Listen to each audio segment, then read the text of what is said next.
พอถึงมา คำคืนวันผลสิบก็เป็นคำคืนวันหนึ่งสุดที่พุทธศาสนาพาเป็นเสาเพิ่งใส่มากว่าได้อยู่2 เฮ 5 ปาก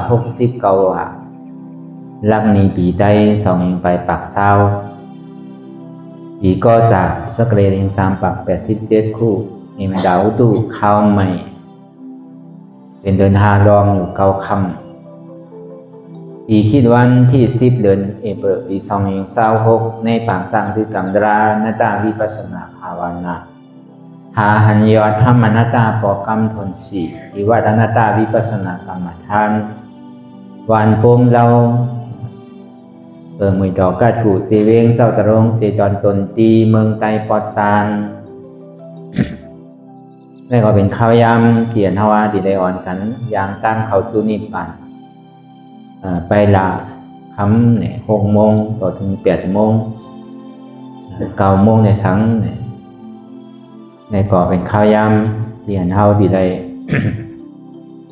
อ่อนกันอย่างตั้งเขาสุนิปันเลยอีกประตูอภิสิภูมิเป็นคำคืนวันหนึ่งสุดนี่แหละย่อมันในก่อเฮาที่ได้มาซับแรงรายจานคือกรรมอนัตตาวิปัสสนาภาวนานั่นแหละถ้าบ่ได้ถ่อมของเสียงแรงใสเนี่ยก็เปิด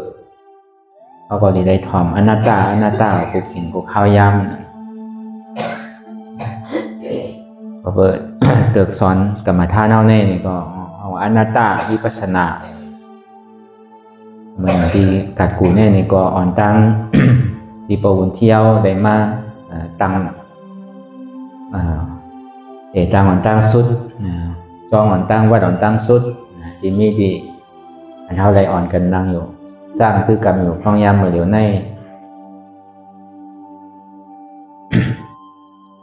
ในเมืองไทยปอดซานเป็นที่ในปัดหนึ่งเนี่ย2 มาเนี่ยก็วัดป่าอนัตตาวิปัสสนากรรมฐานทำปองวันนายเยิงเจเวง4 เสียงเจตอนดนตรีอันนี้ก็เป็นที่นำปัด2เนี่ยก็ใน3 มาดีปอดออกโค้งนั่นนี่ก็วัดอนัตตาวิปัสสนากรรมฐานหนองเขียวเรื่องวานโดมเจเวงตะคิเล็กเจตอนเก่งตุงในเป็นเมืองใต้ปอดออกโค้งซ้ำปอเปิดขึ้นมาแทงทางเมืองใต้ปอดออกโค้งที่วัดอนัตตาวิปัสสนากรรมฐานถ้าถาดซ้อมนักมันก็เบื้องลังเวงเก่งตุงเนี่ยนี่ก็เป็นเมืองใต้ปอดออกโค้งในอนัตตาเขาเนี่ยนี่ก็พุทธปอกมาแล้ว4 ปี4 องตีเนี่ยสังตะกาเขา อะไรกว่า ก็คือเขาต้องไว้ดีจังทำปอมนั่นนี่ก็เจ้าสุนันตาหรือมันเจ้าวันโหไว้ทางตลาในหวานในเกาะวันขัดใจที่วันปงเล่าในเกาะก็อุบกันนั่นแหละที่ได้เฮ็ดเมื่อไรมาจอยกันสังขาวเขาก็สร้างอะไรกันยาวในเมืองปอดอกโค้งนี่ก็อย่าไปลืมว่าเวกถามตัวเพราะว่ามันติดเนจับเพราะตะคิเล่งเนี่ยติดเนจับเมษายลูกอ่อนตีโคเมษายมาได้ก็ใจเข้ายาม15 มินิก็นั่นก็ใจว่าไกลอย่างนั้นก็สั่งในห้องหนองเขียวเนี่ยในห้วยร้อยนั่นมันมีหนองใหญ่ๆไว้แต่พอบนเที่ยวกว่าหันเนี่ยต่างซื้อไว้ว่าหนองเขียวก็เปิดหนองมันเขียวเนี่ยในห้องว่าต่างซื้อหนองเขียวผมใจหนองเขียวดัง กว่าดังมันทะเลผมใจนั่นก็ใจหนองเขียวที่อันอยู่ในเมืองเปียงนั่นใจนั่นก็มันเป็นหนองเขียวในห้องกับซื้อหนองมันแอนตะกาวเขามันก็ได้กาฮอดกระถึงมากกว่านี้มันก็ย่ำไปฮอดไปถึงมันก็เลยถ่อมเอาในเพศเลยสังเลยถ่อมเอาในยูทูบนั่นเลยสังกันนั่นก็เลยถ่อมตะลาเลยย่ำไปเลยโทษเลยย่ำไปเลยกระถึงนี่ก็มีแต่ถ้าว่าพอเมืองใต้พอดอกโค้งนี่ก็ตั้งเคียงตุงนั่นก็ลูกเอาตีในเวียงกว่าก็เบอร์เซนตั้งเป็นสื่อมั่วดาวะนั่นก็เซนตั้งก็ดีอยู่ มันเป็นอีกองมูจำกองมูที่อันมีชื่อเสียงเหมือนกองมูเหมยต่อกัดกูเหมือนที่วันพงเราเนี่ยมันอยู่สังในนั้นหอนตั้งที่ถึงกับป่าเอเนี่ยห้องว่าทัด200เนี่ยกับป่าเอทัด200เนี่ยมันมีเหมยต่อมีเสียงโกนพุทธาพระเป็นเจ้าเขามีแหวน3เสียงเป็นดีทอดดิเมตจังว่าเพราะว่ากัดถึงเก่งตุ้งเนี่ยป้อมไปฮอดทัด200ไปฮอดกับป่าเอเนี่ยเดี๋ยวก็ไปฮอดถึงเชียงตุงเด้อพอเปิดที่นั้นมันเป็นตีอองตีเมตตีทอดตีเมตตีพระเป็นเจ้ายามกว่าอยู่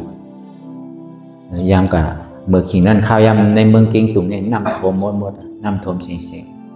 วายเสียนั้นมาเพราะน้ำแห้งมาอย่างนี้มันจะดีเป็นวานเป็นเมืองมากเหมือนหนังหมอกค้างไว้ที่เก่งตุงนั้นก็เรียกว่าเป็นตีทอดตีเมตอันหนึ่งตีถาด200นั่นดูก่อนในเวียงมากกว่าทีนี้หมอกกานำก่อปหอกาเครื่องอีก1ก็20 มินิปไว้1ก็15 มินิก็ถึงที่กระป๋าเอก็เปิดมันอยู่จำในนั้นห้องวัดทัดตอมนักห้องวันลมวันแตนเนี่ยสังว่าเขาในเมื่อหอดถึงดีนั้นเอามีไว้ก่อพิมพ์นอกน้ำบุญสังว่าใครให้การตะลาเนี่ยก็ที่มีดินันตีเนี่ยสังวาตะคิเล็กในเกาะนำได้จะเข้าดีอยู่ไว้ในตะคิเล็กแล้วก็ในว่าอย่างก็มันไปเต็มทนดีงามเกิดนี่แหละก็อยู่ไว้ที่นั้นสอนตะลาไว้ที่นั้นในว่าได้ก็เข้าก็เปิด3 เดือนสังว่าสั่งถูกสั่งต่อก็เข้าได้มือแอวมือเรียนตามเมืองไทยในเกาะมือเวมือจ้างมืออยู่เฮียนตัวรายจ้างรายตื้อรายกรรมก็มันเป็นอันเดียวกันเสียงก็เป็นนั้นเลยแหละต้องว่า เรียนเขาในมาเปิดหนังเลยเปิดเพราะเขาพอดีเลยเข้าใจง่ายเลยอันการเขาให้การอนัตตานั่นเขาก็ใส่ชื่อว่าเขาก็ห้องว่าอนัตตาเป็นปวันที่เขาอ่อนเตะตังมาห้องว่าอนัตตาวิปัสสนาอยู่ไรว่าเท่ากูตีกูตั้งเนี่ยก็ห้องซ้อมสื่ออนัตตามันจะมีของเสียงแรงใจง่ายเหมือนเขามาจ้างคือกรรมตลาดนั่นนี่ก็เขาก็ได้ถอมอนัตตาเยอะถอมป้อมเป้ถอมก็เบิดตลาดนี่ก็มันก็ที่เย้ามันนี่ก็มันก็ทำเป็นที่อนัตตาเย้าเตียนเท่าหมอปล่อยวางก็เลยยึดยับกับมันไว้อันใดหรือเท่าหมอปล่อยวางก็เพื่อเขายึดยับกับมันไว้มากหึงหนาเย้าเนี่ยไรแหละก็ที่ไรใกล้ๆถอมใกล้ๆได้ยินอนัตตาที่ที่กับพระลาโหดไรบอกไรกำไรในก็มันต้องปบุญเท่าพ่อมากกว่ามันนั่นน่ะก็เห็นมันเจ้าพิวศาสนาในเมืองไทยมาเนี่ยก็พอตอนนั้นใดเนี่ยมันเป็นอนัตตามันมีเป็นอนัตตาที่ที่ตัวไปอนัตตาที่ที่ตอนนั้นแหละมันโดดใจข้าวยามสังกะหือยาวเนี่ยก็กะเฮาโดมีลองตั้งห้าทานแดะห้าเทศถือไรก็เฮ็ดไรก็ถึงพอดไรนังเก่าก็เพื่อถึงนี้กำเนิดสุดมาเต้เนี่ยก็เขาว่ากูก็ในส่วนเขายังตึงมีอาศักสายใจอยู่เขาอ่อนกันได้เฮ็ดมาเยาวเข้าถึงลองตัดหน้าศีลาในสังเนี่ยของนอนวันนอนวานอนจองในสังเข้ากับมาท่านในสังด้วยนะเขาขอกูก็ใครรู้จักเสียนตั้งนี่ปั่นให้เปิดประตูนี่ปั่นให้พิกอภิสิทธิ์ผมมีกันกูก็ยุ่มยำว่าก็อะไรก็ให้เอตลาใครไรตลานั่นก็เป็นนั้นนี่แหละเท่าจะดีไรมีปางเปิดกรรมฐานก็มาพร้อมโฮมกันในก็มันกว่าจ้อมกันง่ายมันเป็นอันเดียวกันเขาเป็นคือละเขาเป็นหน้าตากล้อง2ก้อ10ก้อใช่ไหมพอเขามาอยู่ซ้ำก้นน้ำเปิดนั่นเป็นอนัตตาเนี่ยก็มันก็ดีเป็นอนัตตาแบบอันไรนำก็อันนั้นเป๊ะเพราะอัตตาเกะอัตตาน้ำเนี่ยอนัตตาเกะทำเย็นเป็นอัตตาก็วันนั้นอันไรนำก็เข้าโลหานั่นเข้าโลหาตั้งกันเย็นอะไรที่มันสุกยุงอะไรที่มันอ่อนมออะไรที่มันให้ถือเขาใจกันเย็นตัวกันเย็นเฮียถือเขามีใจรอพาดรอซาโมหะมาหน้าที่ใหญ่ห้ามโดเวนั่นก็ พอที่เฮ็ดมันมีดองตั้งสุขอยู่สุขใจอยู่เฮ็ดกัดเย็นใจไรในแต่ก็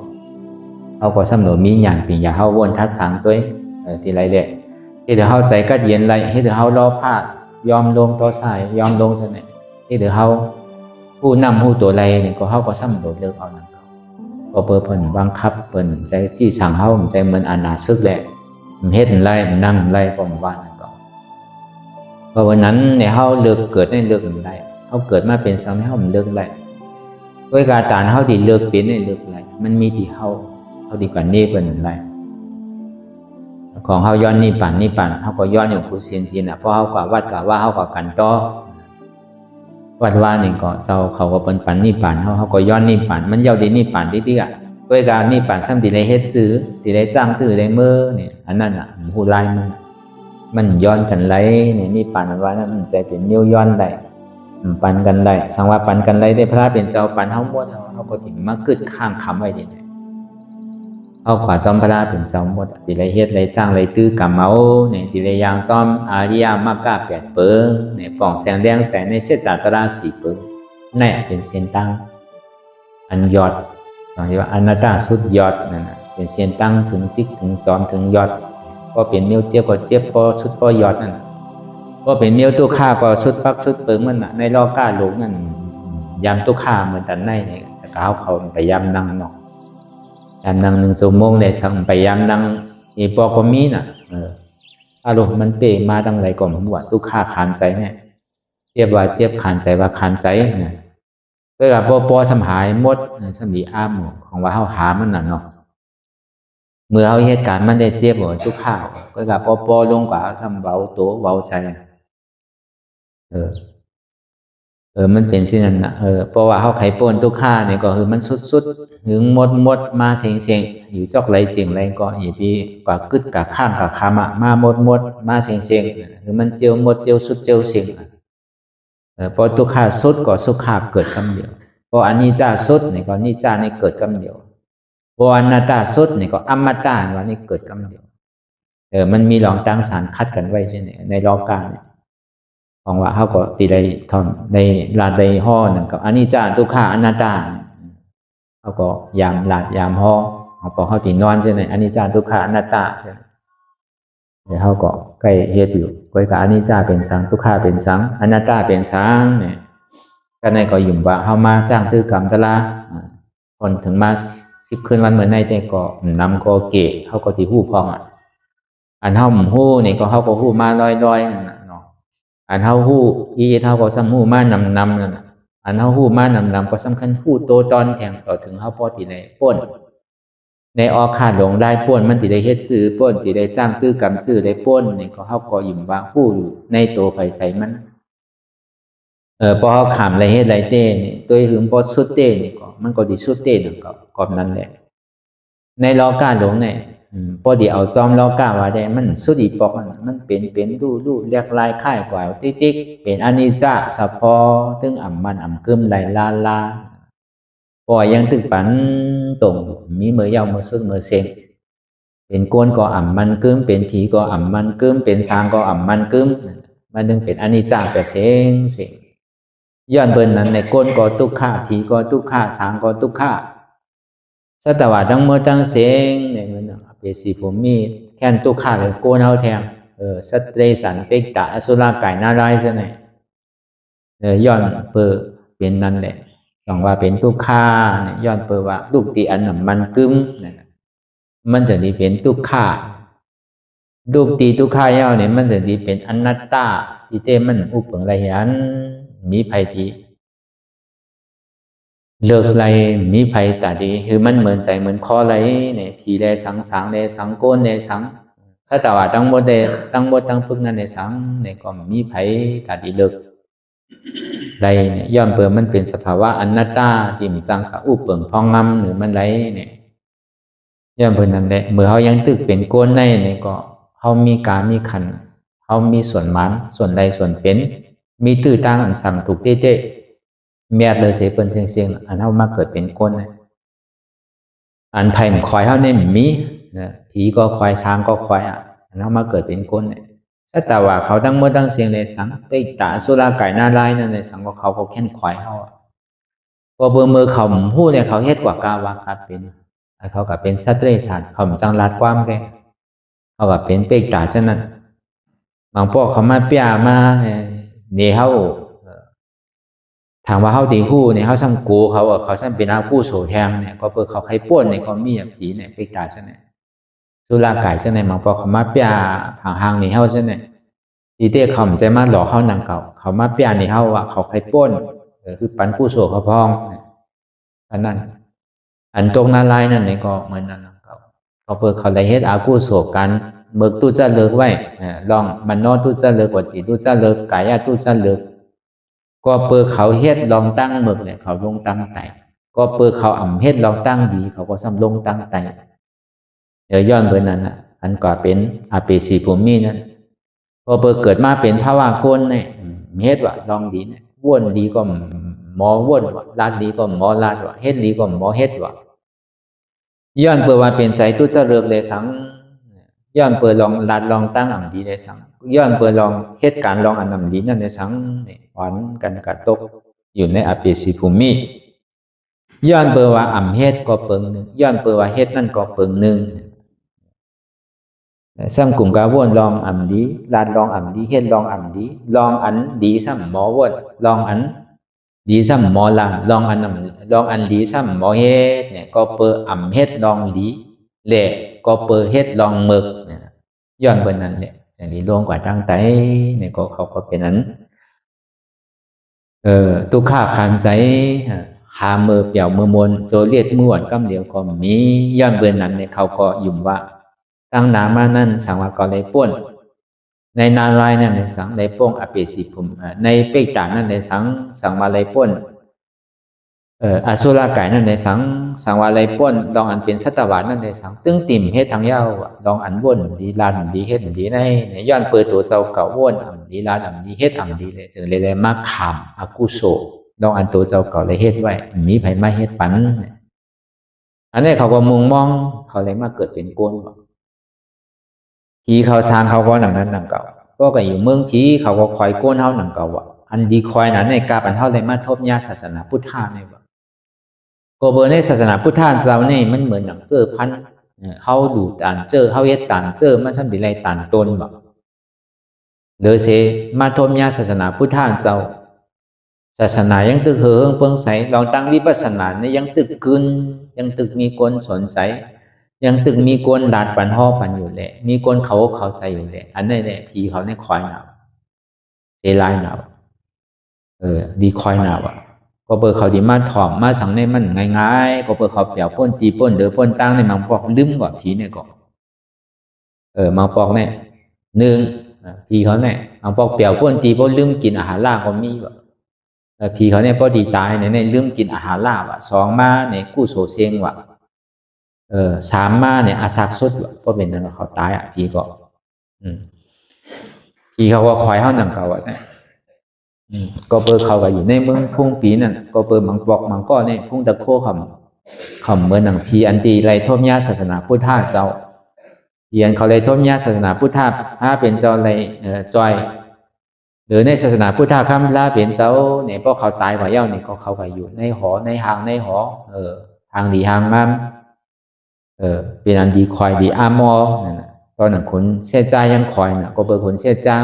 คนมาฆ่าในเมืองกาปันอันมันใดทางแซมปันมีนั่นเนี่ยก็เปิดย่ามทบย่าพุทธาเจ้าทบย่าศาสนาพุทธาเจ้าย่ามเป็นนั่นเนี่ยอันจ้าเป็นไรทบย่าศาสนาพุทธาเจ้าพอตายกว่าเย้าเนี่ยกับฮอดเมืองผีพุ่งตะโคเงาเลี้ยงเนี่ยมันเงาหนาวสายเงาสายปรามีสายกู้โฉเขานั่นโอ้เหอกว่าเมืองหนังตาวันว่ะคนเชี่ยวชาญเนี่ยมันหนังเดินไงว่าพออยู่ในเกล้าได้ก็เลี้ยงคนหนังเก่าพออยู่ในจุ่มอันที่เขาเลยเฮ็ดมาจ้อมกันเนี่ยเลยทบญาศาสนาพุทธาเจ้าได้ก็เหมือนหนังเดินอยู่จ้อมลาวพอมาทบญาอันพีเขาเลยดูเลยต้านเลยเฮ็ดตาหน้าศีละเลยจ้างตื้อกรรมที่อันเมื่อปานพุทธาเจ้าเขายังตื้ออยู่นั้นก็เมื่อศาสนาพุทธาคำราเป็นเจ้าเขายังตื้อเฮืองอยู่นั่นแต่ว่ากาปานพองย่ำเมื่อเหลียวห้องเนี่ยเพราะเป็นนั้นเนี่ยพุ่งตะโคเขาเงาเขาในเหมือนหนังตาวันเพราะตาวันพูดออกมาก็เดินในหายไป ก็บนนั้นจังเขากังเกเบิ้นว่าคนหมาฆ่านั่นย่าบนนั้นถึงวันหนึ่งมาเนี่ยอาสามันก็ดีสุดเสียงเอาเนี่ยแหละมันจึงดีโดยเขากันในเมืองโลกาหลงเนี่ยก็ในมีเจ้ามหากัสสปะอันติไลเอตากตะในทูตต่างกบัดนะถ้าเป็นเจ้าเฮายองว่าอันอยู่ในเถินในป่าอันจอมในทูตต่างกบัดไรเนี่ยเจ้ามหากัสสปะในเมียนหล่อนตอนเกเดือเปิ้นก็เปิ้นนั่นเนี่ยมันเจ้าในใกล้เขานิโรธาสมาบัติดิเขา7 วันน่ะมันกินข้าวมันกินน้ำพอถึงเมื่อ7 วันมาเย้าเนี่ยก็เลยออกมาพอออกมาจากดีวนว่าอ๋อในวันเหมือนในเนี่ยเก่าดีกว่าชอดไผเนาะวันเหมือนในสังวาเก่ากว่าลุงซ้อมเนี่ยสังวาเป็นก้นพานเนี่ยเพราะว่าอะไรลองสปีดเก่าเย้าเนี่ยก็ซึ่งดีเป็นสัทเทมาวันนั้นกำเดียวถูกดีเป็นคุณก็เป็นวันนั้นกำเดียวนำตอนพรดีที่อันใดดูสอนเขานิโรธาสมาบัตินั่นพอมันวนมาที่นั้นในนางจุ้มผีเขานั่นซ้ำในหูเขาเปิดหูเขาเป็นหูติบน่ะเจ้าเขาวนชื่อซ้ำหูอย่างเก่านั่นก็ในเขาจังได้อ่อนกันลงมาเป็นหนังนั่งผีที่ทางหลีหางหน้าไม่มากที่มาลองสปิดเจ้ามหากัสสปะว่ะถือว่าเป็นภายหลังในเนี่ยว่าเขาเป็นนั่งผีอ้อเนี่ยที่เลยมาลองซ้อมที่มาใส่เข้าทางวัดลองซ้อมบรรเจ้าอ้อภาพว่าเจ้ามหากัสสปะเนี่ยคือปอกขึ้นว่ามันใจปูนสูเนี่ยว่าสูพ่อเป็นคุณนั่งผีเอาสูพ่อเปี่ยวก็มวนสูมาหิมอโลเปิ้นในวันเหมือนในเนี่ยก็ภาพเขาก็ย่อมป้อมย่อมมันเด็ดมือใส่ปองเด็ดมือเขาโกเจ้ากัสสปะปลายกันกว่าเสียงนั่งผีเขานั่นก็ได้กล่าวว่าถึงดีคนเชี่ยจ้างคนหมาฆ่านั่นคนหมาฆ่าถามเขาให้อย่างในสุกว่าที่ไรมาเขาดีอ้างดีกว่าลองสปิดลองเขาปัญจมหากัสสปะมันลือขาวเขาสุสัมเฮ็ดจือมืดขาวเขาเฮ็ดเหมือนในมืออาโลสุ่มป้อมเรียกสีอิดเนี่ยก็ในคนผีก็ไหลตื้อตางอาโลเอาปานางจุ่มมันเนี่ยก็ลงมา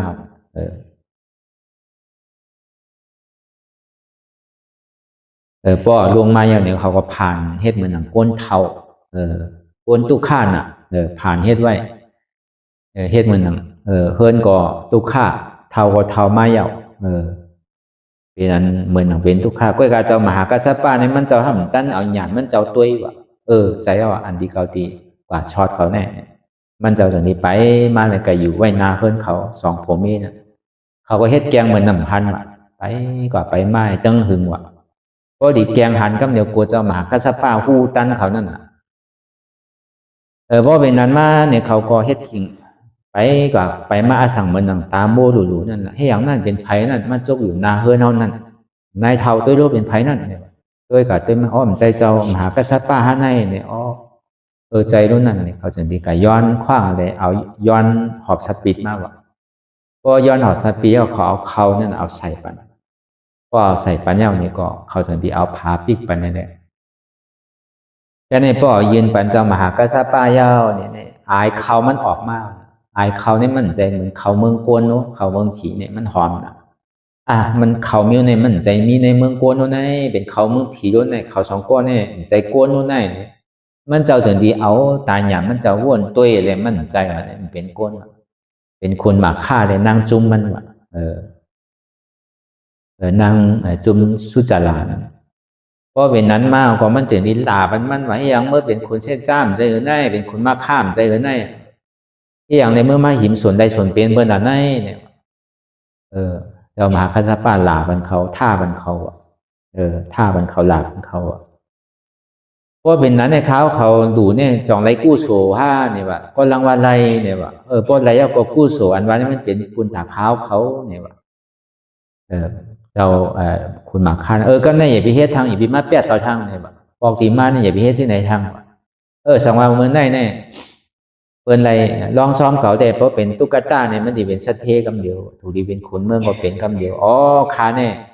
เมื่อได้ทำเป็นขุนผีเนี่ยแม่ตอนต้นเก้เปิ้นอื่นในเมืองผีเนี่ยเมื่อสมาหิมส่วนใดส่วนเป็นเปิ้นเนี่ยเมื่อมาแปดเขาที่ไหนเนี่ยอย่าไปเฮ็ดแทงไอ้ปอกอาโลอย่าไปว่าที่นั้นคาเจ้ามหากัสสปะมาเถียวเนี่ยเขาเนี่ยตุ๊กข้าผ่านเนี่ยเปิ้นที่อย่างสัมวันนั้นเนี่ยว่าของเมื่อเขาเป็นคนผีเนี่ยในทบญาศาสนาพุทธาเจ้ารู้เนี่ยว่าก็บนนั้นก็เพียนมีพุงตะโคเพียนในทบญาศาสนาพุทธาเจ้าเลยในคืนก่อนในเมืองผีได้เงาเขาแรงนะ พงตะโคเขาเนี่ยใหญ่นะเพราะว่าเขามาในคาเฟ่ว่ามันจังอยู่ย่อมเป็นในกามข้าวเขาเนี่ยมันเล็กนะก็เปิ่มได้ดูได้ตันในศาสนาพุทธาพาเป็นเจ้าเนี่ยย่อมเป็นนั้นอีดูหนึ่งครับอีกำจื่อก็ยาวอีกปีมาแปดต่อทำกำไนพอดีว่าเจ้ามหากัสสปะห้ามด้วยนาเล็กนายใหญ่พอดีว่าด้วยนายใหญ่ห้ามใจก็เบอร์นั้นเนี่ยอันนี้ฮาวาลองตั้งทีเขาอันว่านั่นเขาคอยกวนเขาทีเขาก็คอยสั่งเขาก็คอยก็เพื่ออันส่วนใดส่วนเป็นอันเท่าใครสั่งใครเฮ็ดสั่งก็เท่าติดไรเฮ็ดในเมืองคงกลางเนี่ยเพราะเขาไว้ใจศิตนาดีๆงามๆเนี่ยอย่าไปทางเรียกเจ้าเก่าเขาเกิดมาเป็นก้นในมีการมีขันเต้ๆมีส่วนใดส่วนเป็นเต้ๆมีกู้โสใหญ่หนำเต้ๆเขาอย่าไปกับคอยเปิ้นใครบางมีดีเว้นก็คือก็ยาวนาดีบุญพรเฮาเนี่ยเฮาเฮ็ดคือมีวาสนาป้าอกป้าใสมีศิตนาดีๆงามๆตามมีตามเกิดอย่าไปนิจากเจ้าเก่าเฮาใครดูใครต้านก็อย่าไปดูป้วนดูเลอเฮาก็ต่อแต่มันเหลือมากกว่าดูก็ไรจะมีอย่างก็ขายดูเต้ๆก็ปันแห้งนั่นเก่าป้นนิจากตัวเฮานิจากใจเฮาแหละมันดีนั่นเก่าบ่เมื่อไรเลยเฮากินก็ปล่อยเอาตาที่เก็บไว้ตานาหอโตเฮิรนก็มีตาที่เตะอาล่างเขาก็มีตาที่เก็บไว้ป้อมือเท้ามาป้อหยุ่มดีกินหวานมาเนี่ยก็มีป้อเหลือเส้นนั่นก็อยู่การดูการต้านเนี่ยก็ป้อเขาหมอดูก็ซ้ำนิจากตัวนิจากใจเขาขึ้นเขาเป็นตุกขาย้อนมันเฮ็ดกว่าเฮ็ดมาสะเท้าลู่แปดสะเท้าจังลู่สะเท้าจังเหลียวแปดเพราะวันนั้นเขาเกิดโดยเจตนาของเขาจะว่ามักค้านกันว่าหรืออะไรดูกันนั่นกันไหนเหมือนเฮามาพร้อมโฮมกันเนี่ยก็เพราะเฮาไว้ใจเจตนาดีๆดูอินดูออดมันก็เป็นกู้โซนนั่นก็ว่าเป็นหมื่นเป็นแสนเป็นล้านอันมีแห้งเฮาเป็นอะไรคือเฮาก็ดูกันนั่นเลยว่าตะกะเฮาเขาตั้งแต่เฮามาเตะเปิดกรรมฐานมาแต่ก็ตะกะเฮาเขาก็ที่หันกูก็ตั้งแต่เฮามาหวันเปิดปังตะลามาเตะก็มันก็มันโตขายลายกว่าตั้งไหลเนี่ยเฮาก็ซ้ำขึ้นทีแรกอันมันถูกตีเฮ็ดตีสร้างเนี่ยก็เฮาก็ซ้ำเฮ็ดมันจำเป็นมันลำลองเลยเฮาก็เฮ็ดกว่าเพราะมันลำลองเฮาก็เฮ็ดนั่นเก่าก็เบอร์ที่อยู่ที่เศร้าเฮาเนี่ยก็มันเต็มทนหนังปีในเนี่ยก็มื้อหนังที่นอนที่สั่งก็เพราะเฮามาหางแฮนไว้ก็เฮาก็จังนอนติดเลยเพราะเฮาเน็ตค่ายห้องซ้อมเก่าเข้ากับห้องซ้อมใหม่ได้ก็จังว่ากู้โสตีตะกาเขาเลยอยู่เลยต้านไว้ตั้งแต่เมื่อปีกายเฮาก็ที่ห้องซ้อมก็มันไปเย้าเมื่อปีกายเขาก็เลยเฮ็ดได้ซื้อเรียกซื้อสั่งมาเฮ็ดไว้อันมันเหลือมันสั่งนั่นเขาก็เฮ็ดไว้ก็นกโขมันนำมันเข้ากับขี้กับสั่งนำ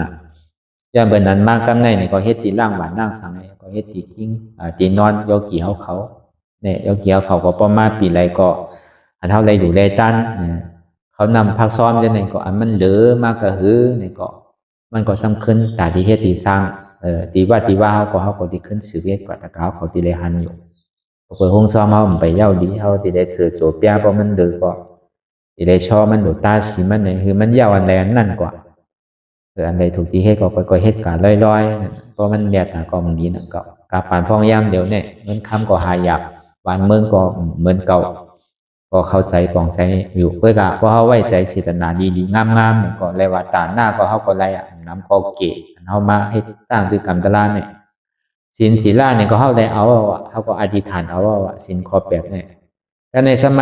าธิเนี่ยอันเขามานั่งอยู่เขาไปห้วนไปปอกนั่งใจเขาหนีใจเขากระดิ่งมันบ่เป็นสมาธิเป็นสมาธิเอาแต่ในเขามีญาณปัญญาวนทัศสางอยู่นี่ก็บ่เป็นวิปัสสนาก่อนว่าผู้โสดเนี่ยมันคืน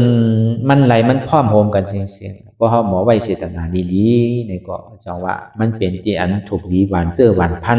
เนี่ยนั่นแหละมันติมากตีเป็นผลเนี่ยเหมือนหนังเสื้อพันเตียนเท่าหวานลงกว่ามันขึ้นนำเซต้านี่ก็เข้าไรดูไรหวานกว่าตานเสื้อก็มันติไรตานต้นนั่นแหละเพราะเขามีเจตนาไว้หุ่มจมแต่ว่าเขามีเงินออกจากพวกของเงินค้ำในอยู่มันก็เป็นกู้โสมใจนั่นเก่าอันจุ่มเป็นมาเฮ็ดเวซ่าเปิ้นมีเงินมีค้ำก็กับเปิ้นมีเจตนา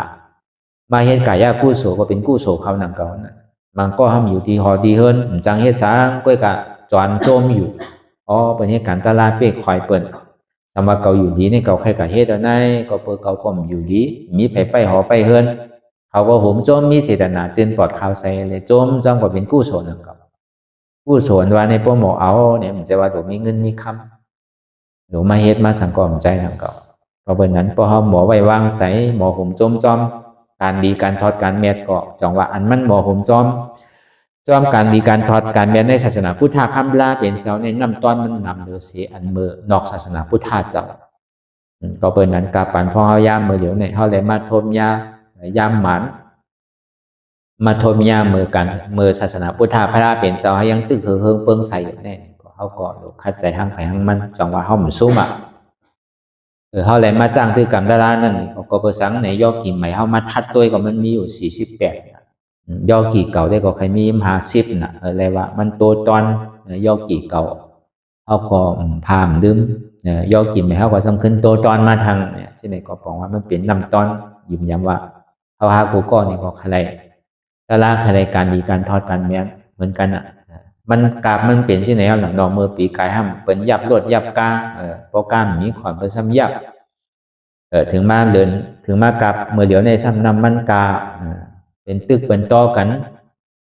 ตัวลงเป็นตันในก็เขาก็ยังไหวว่างนี่แหละเป็นถือก็เขาก็ยังได้มาจ้างตื้อกรรมดุตีกูตั้งมาเนี่ยก็ยังเปลี่ยนอะไรขั้นในก็ยุ่มว่าเขาก็เป็นเจตนาอันดีอันจืนอันปลอดข่าวใสมีตาหน้าอันจืนปลอดข่าวใสเด็กแต่มันดีอะไรมาไว้ใส่หาทานเด็กอดีภาวางการงานอะไรนี่ก็ง่ายๆนั่นเก่าพอมานำเลยในก็ให้มีดีอยู่ว่าวันนอกเพราะคะแนนก็ตึกจับอ่ะพอนำเลยในก็มันก็ลองอยู่ลองเศร้าลองอันเท่าดีนั่นก็มันดีเป็นอันยากกว่าอีกนึง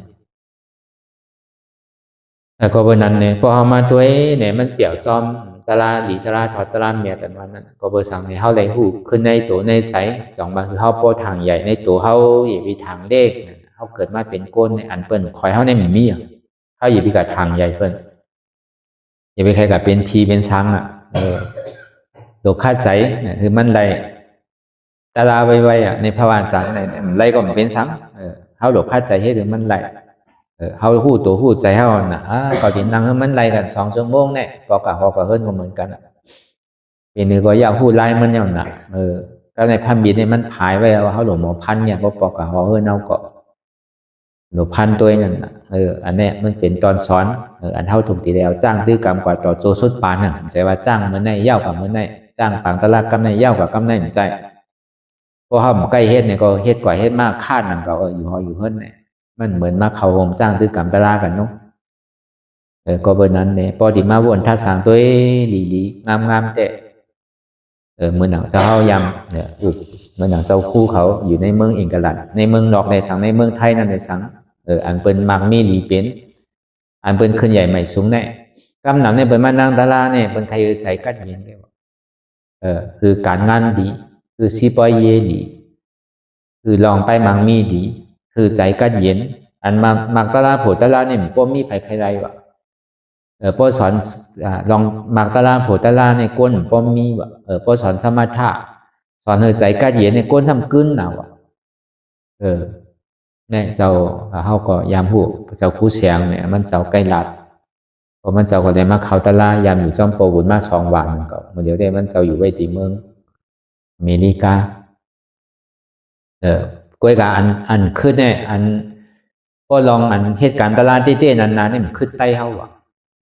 อันนี้อย่าไปว่าเปิ้นยองเฮาเปิ้นก็ยังทางใหญ่ใต้เฮานำเก่าก็อันใครไรตลาดในใต้เฮาเนี่ยนำเลยเปิ้นต่างเมืองต่างวันต่างเมืองนั่นเปิ้นพอมีใจใครไรตลาดก็คือว่าใครกัดเย็นแก่ว่าในปองว่าใต้เฮาเนี่ยก็กัดแขนนั่นน่ะเฮาก็โดคัดใจเฮาโดหมอยองย่อกันน่ะใต้ต่อใต้เฮาโดหมอยองกันนั่นแหละภาษาอีกหลายเฮาเนี่ยพอดีเพิ่งใส่กว่าอันใดก็คือเฮาบ่คิดตอนเปิ้นน่ะเฮาว่าเหมือนไผบริยัตินั่นเหมือนเจ้าคู่ดอกตาธรรมสามีเขาก็เป็นลานเจ้าปู่เที่ยวนั่นเก่ามันเจ้าก็มาวันโหปู่บอกในปู่บุญเฮาใกล้ว่าสิเซนน่ะย่าเมืองเปิ้นในแก้วสินั้นย่าเนี่ยผมมาเมืองเฮาผมมาจอยวันเมืองเฮานี่ก็บอกว่าเป็นคนมีนำกัดอยู่เมืองเปิ้นเนี่ยมันทุลาของปองเราสั่งก็เหมือนเฮาใกล้ว่าใกล้เสียอยู่หลายมันเจ้าเขาก็เลยมาเตตังก็เปลี่ยนเตียนเปิ้นฮู้จักมานำเนี่ยเหมือนเจ้าสังขายาเนาะเขาเลยก็เห็นตั้งเมืองดอกเมืองหน้าเหมือนเจ้ากู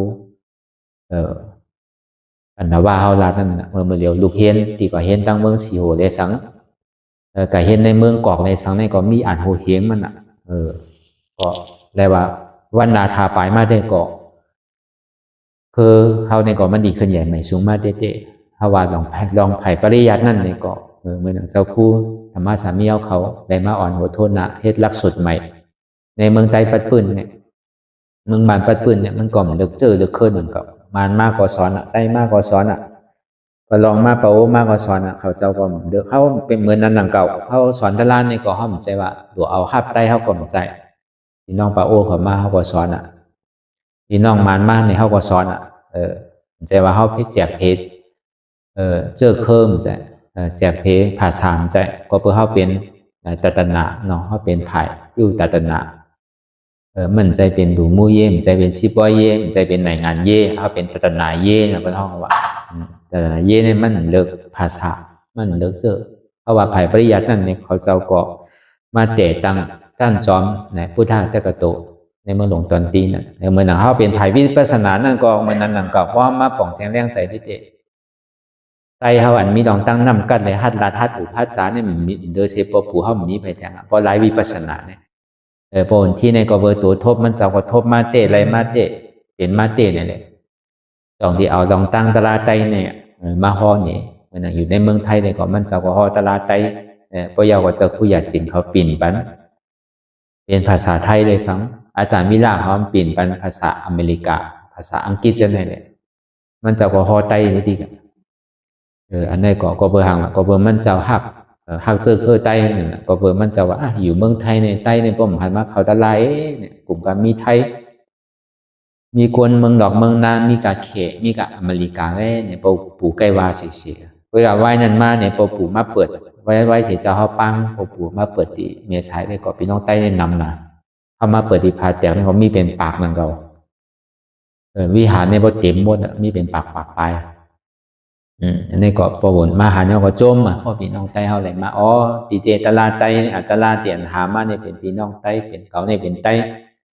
หาตลาไต้มาเนี่ยก็ถ้าเป็นก้นหาในก้นสามเนี่ยมันตีเปลี่ยนเปื้อนไปแล้วไต้เนี่ยดีเอ็นดูนะกว่าทั้งหลายก็ย้อนเอาหมักตลาโผตลาของติ๊กเนี่ยน้ำหวานน้ำเจนตลาเนี่ยเขาผมได้จิ้มด้วยปอกปอกหุ่นเท่าไว้เมื่อมันเจ้าทบตลาของตั้งใหม่เนี่ยมันก็อ่านดีมาพิวสนาในเมืองไต้เพื่อการเป็นมาเนี่ยแหละอยู่ไรแหละมันเจ้าก่อนนั่นคือแหละปกติเป็นเตียนหูจักกว่านั่นคือแหละปกติมีน้ำกัดนั่นคือแหละขอสั่งคำสอนภาษาใต้เท่านั้นปกติเฮิงเปิ้งใส่เป็นปกติหูจักหรือเป็นปกติมาปิ่นเอาความใต้เท่าในจะดีห้องว่า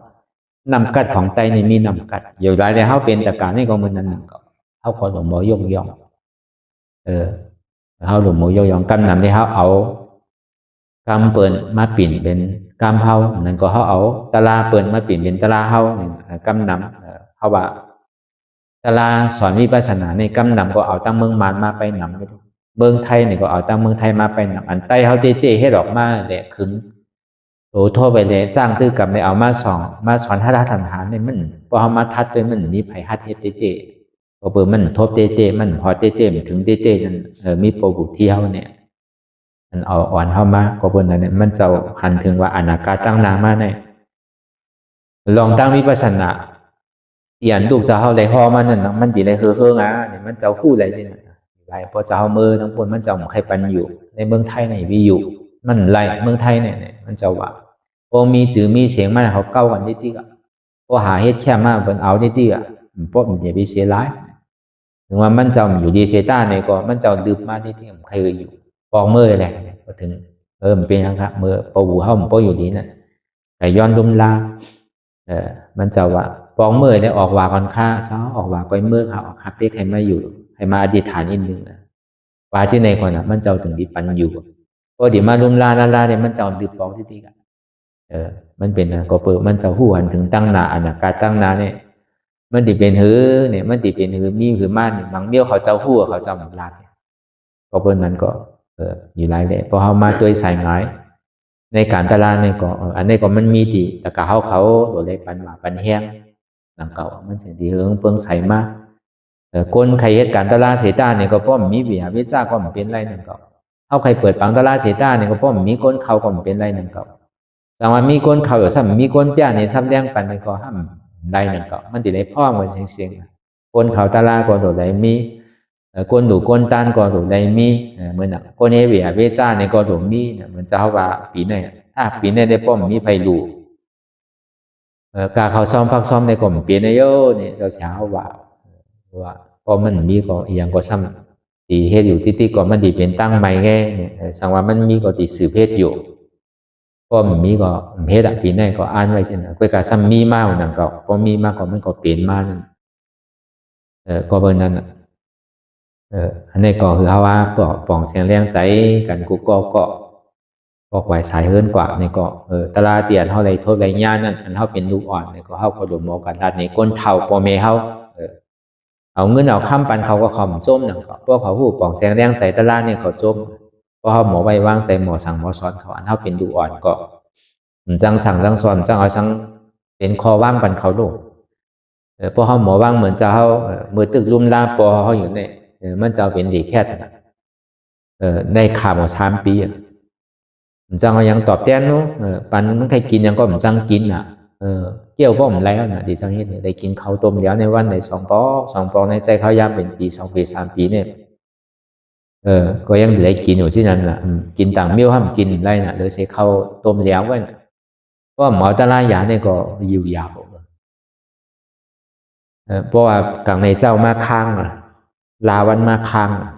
ห้องบ่โอนโตวันก็ไปทางให้ยังหลับบ่ต้องเจ็บ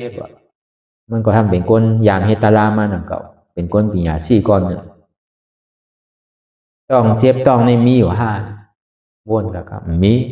เจ็บนู้นมันเป็นทุกขาเป็นสุขานั่นเป็นทุกขาจองมันวานอะไรจองมันเป็นของเฮาใจเพราะมันใจของเฮาปีหางนั่นเป็นอนัตตาเพราะว่าที่ไหนก่อนเจ็บมันหายไปแต่ดีอันก็ลามาคำมาเปลี่ยนทั้งห้องต่างก็กับปันกินก็ต่างก็เฮ็ดปันกินแล้วเฮาได้ดุมลาได้ต้มปันเจ้ามาได้เอากับปันกินข้าวแล้วข้าวต้มแล้วพอคำมาปันกินข้าวต้มแล้วเฮ็ดที่ไหนกูวันน่ะพอดีเข้าห้องน้ำห้องสังมานี่ก็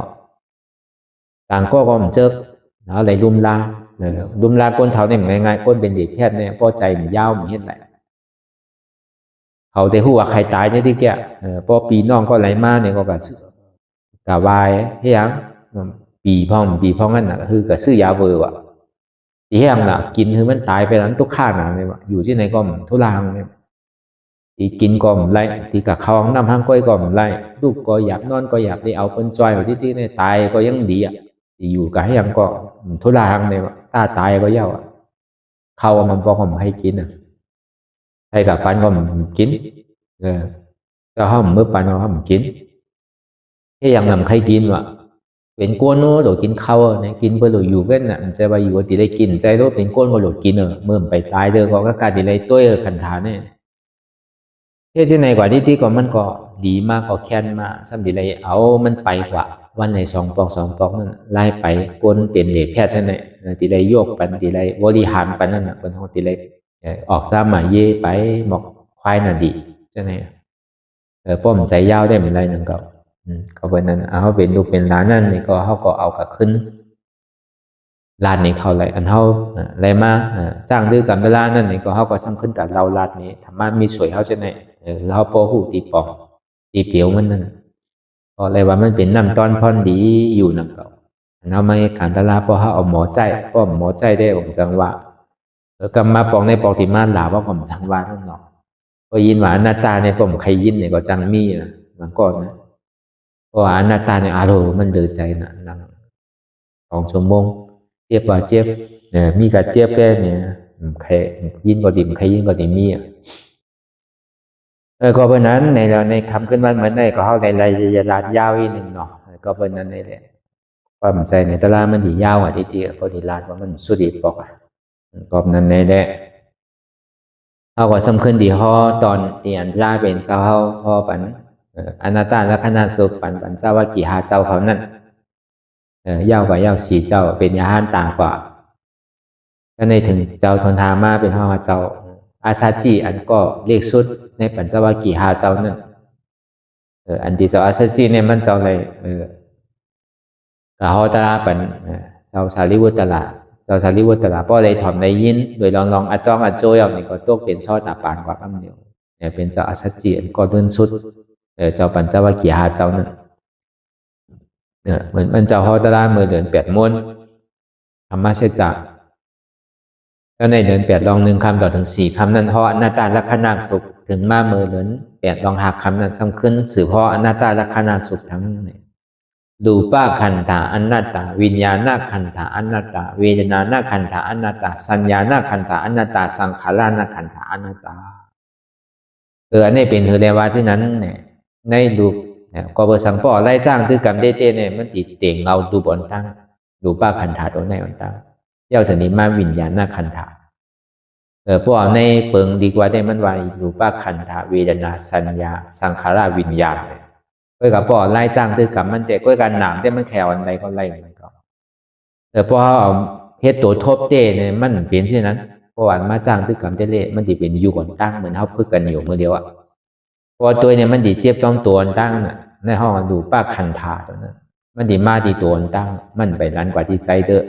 พอมันป้นตัวมันถึงสิมาที่ใจห้องวิญญาณขันธาตัวนั้นก็ในพอมันมั่วป้นใจมันสมาธิเจ็บตัวก็หันใจก็หันมันหันกับเจ็บก็วินตั้งออกตั้งโตวินตั้งห้องตั้งซ่านก็เป็นเจ็บอันนึงอันเดียวก็สองนี้ว่าเวทนาขันธาอนัตตาก็ได้พอมันเจ็บเอาในเจ็บมันหายกว่าร้อยหายกว่าร้อยอันมันนำมันใหญ่กว่าเล็กลงมันเป็นสัญญาไปแล้วเรียกว่าสัญญาขันธาอนัตตาก็ในสัญญาขันธาอนัตตามาที่สังขารเพราะว่าตัวกว่าที่นั่นอันเจ็บแก่นต้องตอนนี้สัญญารูปแบบหาย8พอมันฝ่อมาเพราะเขาอยากกว่ารูป8หาย8ในห้องสังขารขันธามันมาเย่ากรรมนึงสุดในสังขารมันมาเย่าที่สังขารตัวนี้ก็กับป้อไล่เฮ็ดได้ก็เฮ็ดซื้อก็ไล่นั่นก็กับมันมาตั้งไหนก็ดี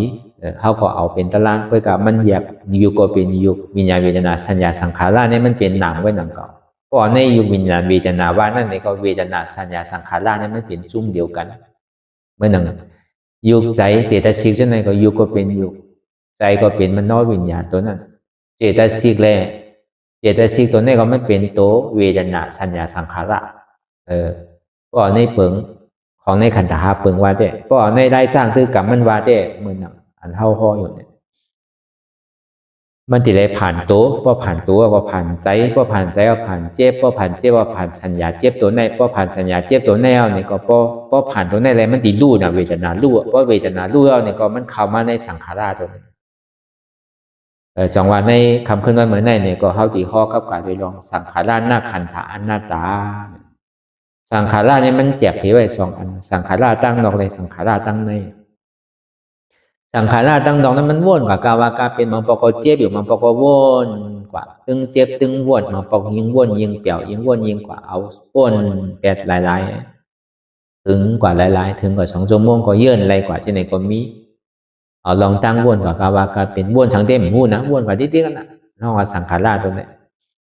กวยการนั้นมันมีมือสุดมือเสียงมันเป็นสังขารตั้งดอกไว้นำก็มันจังกว่าตัวนำตัวมันไหลที่ก็วางเช่นนั้นก็มันเป็นอันหยาบเต้ๆนำก็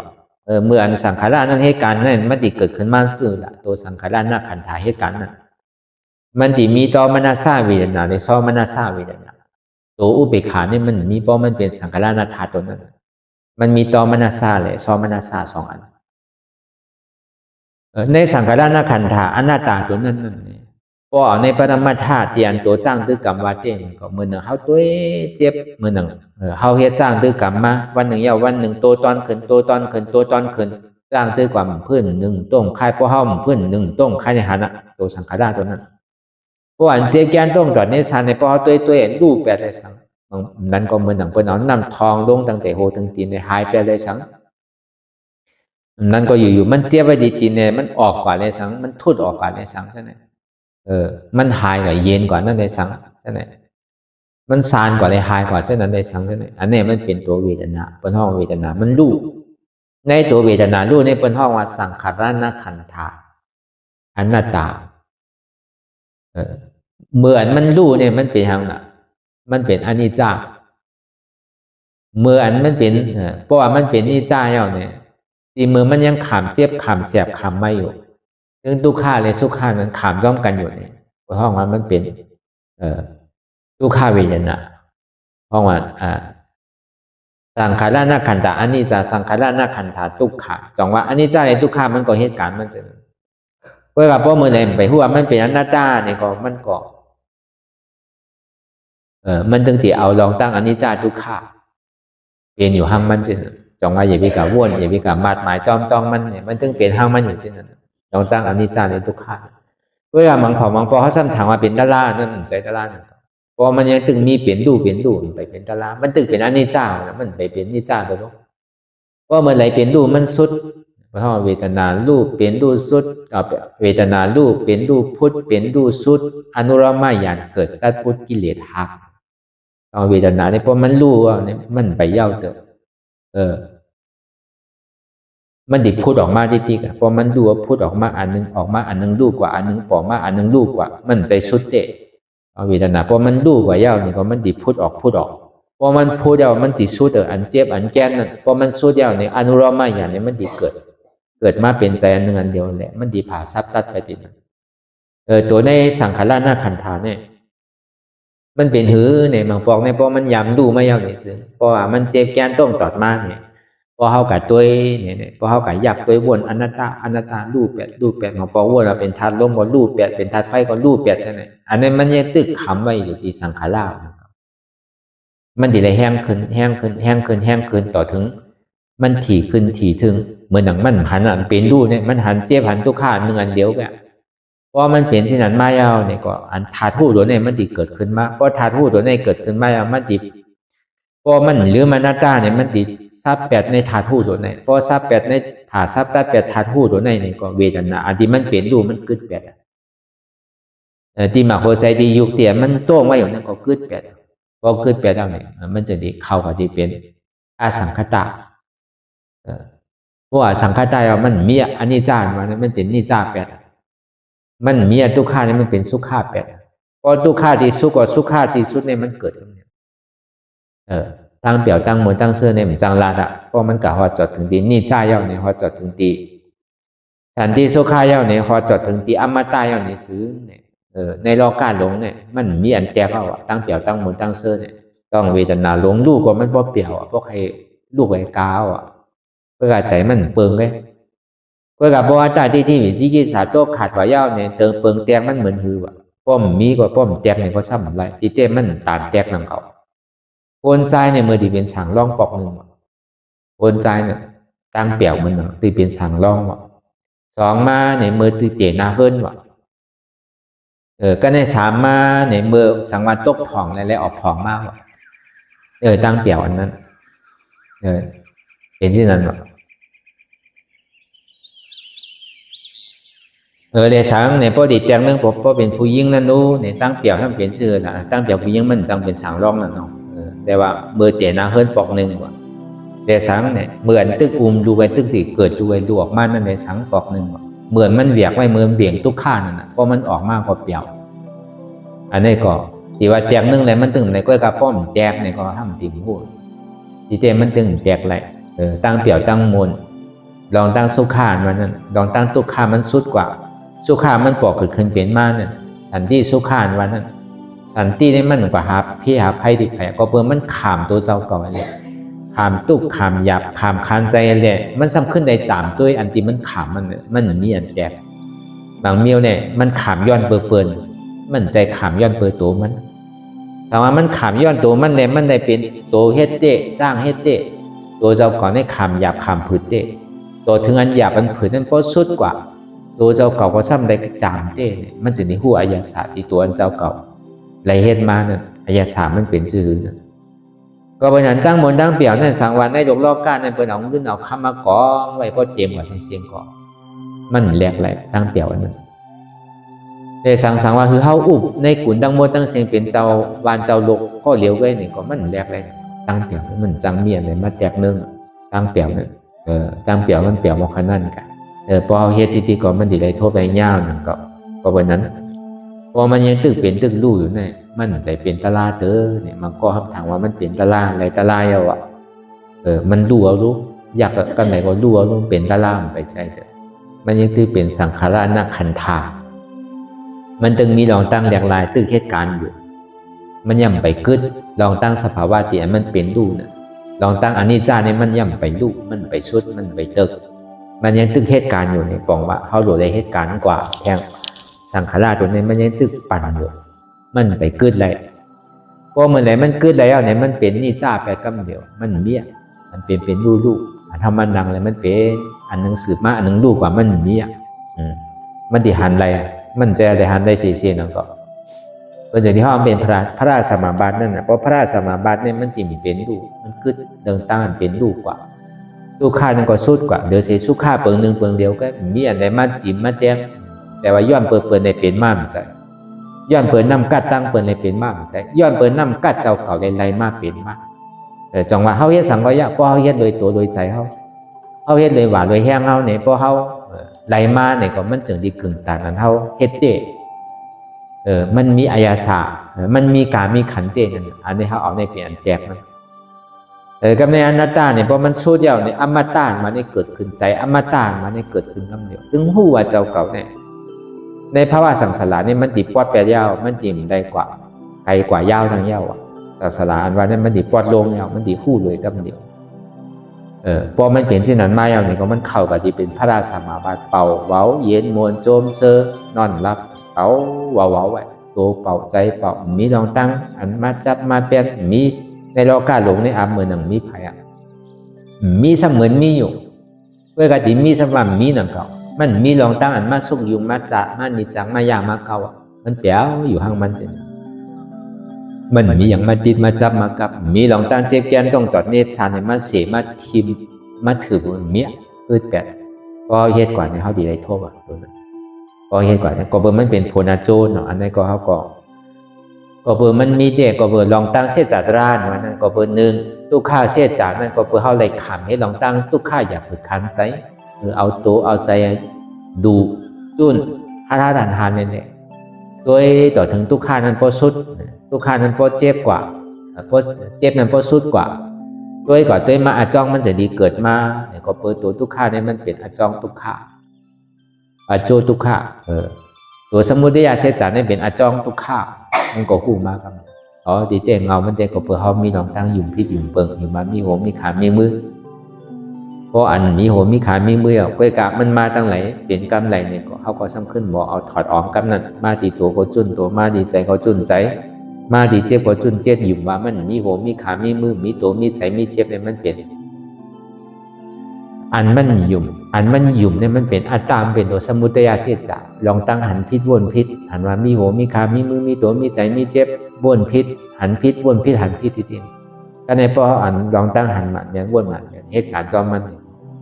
ลองตั้งหันพิษวนพิษตัวสมุทัยเสียจัดนั้นขาดตัวเก่านี่ก็ตัวทุกข้าเสียจัดนั้นก็ขาดตัวก่อนก็ตัวทุกข้าเสียจัดขาดตัวเก่ามันกว่ากำเดียวกันนั่นแหละพอมาเกิดขึ้นมาก็ตัดแต่ก็เป็นโผล่เนี่ยพอโผล่ก็เข้ามาดีผลอโจสุขาห้องว่านี่ปัดนี่โลธาเสียจานนั่นเกิดขึ้นมานี่โลธาเสียจานเขาว่ามาเหมือนเจ้านี่จ้าสันติสุขาอมตะถามันพูดกว่ามากกันเนี่ยพระเป็นเจ้าเขากับกายเลยลองอนัตตาลักษณะสุขนั่นเป็นเดียนส่วนใจได้ที่ก็เปิดมันเป็นกับกายเลยลองอันเขาตึงเป็นโกนอยู่พ้องยามมือเดียวยังตึงมีขันธา5เปิงเต็มพ้องยามมือเดียวเนี่ยเพราะเขาเอาหมอมาใส่ก็มันเป็นตะลาเปลี่ยนเข้าใจง่ายก็กับเขาหลวฮัดจุนฮัดพาฮัดว่างหรือในใจเข้ายามหึงหรือในนางหือเจ็บมันเกิดทุกข้ามันเกิดใจว่าหรือในย้อมน้ำก็คือก็ดีขั้นนั้นโตก็ดีน้ำคือก็ดีขั้นนั้นมันก็ไล่อันตาดีฮัดพาว่างไหลตาเริ่มปอเป็นอนัตตาในที่เต้นั่นเลยก็เป็นนั่นแหละเขามาหอดจอดถึงที่สัญญาณสังขารนาขันตาอนัตตาสังขารเดียมันเป็นรูปแยกลายค่าอยู่ในนี่ก็มันเป็นอนัตตาจังกับอุปผลท้องน้ำหนึ่งมันใดพอมาหอจดถึงตีรูปะขันตาอนัตตาวิญญาณขันตาอนัตตาเวทนานาขันตาอนัตตาสัญญานาขันตาอนัตตาสังขารนาขันตาอนัตตามาโอ้โหทั้งหมดทั้งสิ่งสัพเพสังขารอนิจจสัพเพสังขารทุกขาสัพเพสังขารอนัตตาตีเตสังขารเนี่ยมันก็มีอันย้อนว่ามันคือในเป็นทุกข้าย้อนมาเป็นทุกข้าบาอะไรเนี่ยสังขารเนี่ยเป็นอนัตตาขันธา5เปิงเนี่ยมันเป็นอนัตตาโดยจังกะอุปเปิงว่าเป็นตัวเฮาใจเฮาเจ็บเฮาสัญญาเฮาสังขารเฮาอ่ำใจลองตั้งซิมโหตั้งบ่ตั้งเสียงนั่นเป็นนันเนาะเจ้ามา สวาสัจจีนั่นก็คืนกำเดียวกันนั่นเป็นยาห้านต่างกว่าปัจจดถึงดีสกามีมากสกามีโผอนาการมีมากอนาการมีโผอาราธามากอาราธาโผคืนกำเดียวกัน3 มาก 3 โผไรไว้ของตั้ง1 มาก 1 โผดูคือทั้ง3 มาก 3 โผก็ไรเมื่อเดินเปลี่ยนลองหาคำนั้นก็ตัวเป็นยาห้านต่างกว่าขึ้นมาเป็นยาห้านต่างหาเจ้าผ้าเป็นเจ้าเฮา1ก็เป็น6อันนี้ก็เลยทบตลากว่าก็วันนั้นเนี่ยเขาก็ซ้ำขึ้นโดยเลยวนปองก็เปิดอนัตตาเปิดอนัตตาเขานั่นเนี่ยมันมีลองตั้งกับการลองในขันธาเปิงเกี่ยวได้ลองอันเจ้าว่ากี่หาเจ้าเขาอันเท่าในก็เขาก็เหมือนอย่างซ้อมเช่นตั้งอริยปุกโกเมื่อก่อนที่พระพุทธพระเป็นเจ้าเขาไรห่อไรซ้ำแดงไว้นี่แหละเขาก็เลยเอามาจ้างซื้อกรรมดีกว่าดีมากของอนัตตานั่นก็ดุดีในมากอันนี้ก็อันเขาย่ำไปในทอมในยินนั่นก็เราพอป่องแสงแดงใส่เขาใส่กว่าเนี่ยพอเขาพาว่างในกุเจอกุสามเชนเปิงที่มันเปลี่ยนอยู่มีอยู่โดยเสียหาเปิงนี่มันมีอะไรในขันเท้าเนี่ยยุควิญญาณเวทนาสัญญาสังขารเนี่ยพอยอก็มียุควิญญาณเวทนายอเดี๋ยวคือเขาใจป่องใจว่ามีตัวมีใจมีเจ็บนั่นน่ะชามมันนั่นน่ะมันง่ายนะเราเป็นอัตตาว่ามีตัวมีใจมีเจ็บก็มีตัวมีใจมีเจ็บก็ทุกข้าวที่กันก็เพื่อเขาอยู่มามันมีก็เป็นของเขาแล้วเป็นตัวเก่าใจเก่าเจ็บก็ทุกข้าวที่กันก็อย่างยังตื่นอยู่มามันเป็นของเก่าก็ทุกข้าวที่กันเพราะเมื่อไรเปลี่ยนลองตั้งหันเท่าก่อนหันเท่าหันพิษก็เปลี่ยนคือมันหันหมันแมนหันเท่าวนพิษเนี่ยก็วนถึงหมันแมนหันหมันแมนหันว่าใจตัวเก่าใจเก่าใจเจ็บเก่าเป็นสภาวะยุคสืบเป็นสืบรู้สภาพวิญญาณมันเป็นนามธาตุดินน้ำลมไฟสภาวะของเวทนาสภาวะของสัญญาใจหันเป็นยุใจหูเป็นวิญญาณใจห้าเป็นเวทนาใจอันต้องของนั่นเป็นสัญญาใจเรียนแรกไร้ค่ายวันนั่นเป็นสังขารามันมีอยู่ในตัวเนี่ยมันมาตั้งไหลปอดตั้งไหลในขันธาหาเปิงเนี่ยอันไหลอ่อนโหโทนาเนี่ยก็เอานั่นเป็นตารางทีเดียวก็มันก็จางผัดพากันได้นั่นก็เหมือนเขายามห่อมันพอมันเจ็บที่ตัวก็ป่องอัตลาเนี่ยมันตัวเนี่ยมันตึกอ่อนโหอยู่วิญญาณเวทนาสัญญาสังขารเนี่ยมันมาซ้อมกันพอมันมาตีใส่เนี่ยก็ใจตึกอ่อนโหอยู่ก็กะเวทนาสัญญาสังขารในยุคนั้นในผ่านมันก็ถึงมาเหตุการณ์ซ้อมกันเพราะวันนั้นแต่ที่เหตุการณ์ซ้อมกันเนี่ยคือมันหันไรนั่นก็จะได้ใจปิ่งอย่างจะได้อยู่เส้นตั้งสายกลางอย่าไปอยู่ซ้ำป้วนอย่าไปอยู่ไกลป้วนอย่าไปเอาสุขาเป็นเปิงใหญ่อย่าไปเอาอุเบกขาเป็นเปิงใหญ่ที่เลยเอาทุกข้านั่นน่ะอยู่ชื่อเลยที่อยู่จ้อมันไหลนี่ก่อนดูเลยไว้ใจกลางตาอย่าไปติดจับป้นตีอย่าไปปล่อยพาว่างป้นตีอยู่ไรที่ไหนยาวก่อนมันจะดีว่าอันเท่าหมอพาว่างนะถ้าซัดตัดเปียตีคันถาหาเปิงเนี่ยจะดีถูกแม่นเพราะว่ายุคอ่อนโหก็4 ตัวนั่นจ้อมวิญญาณอ่อนโหนั่นก็4 ตัวนั่นจ้อมวิญญาณอ่อนโหนั่นสัญญาสังขารยุควิญญาณจอมนั่งสัญญาณนอนโหนี่ก็สังขารยุวิญญาณเวทนาจอมสังขารวันโหนั่นนี่ก็ยุวิญญาณเวทนาสัญญานั่นจอมเนี่ยเหตุที่ไหนก่อนที่ก็พอมันใกล้ตื้อเท่ามือจังๆก็ปอกขึ้นมาอยู่กลางๆ2 เส้นตั้งสายกลางมันเอาหยาดปีหยาอ่อนโหเลยกว่าจอมกันที่ในก่อนหยาดสมาธิที่ทำมีหันทุกข้า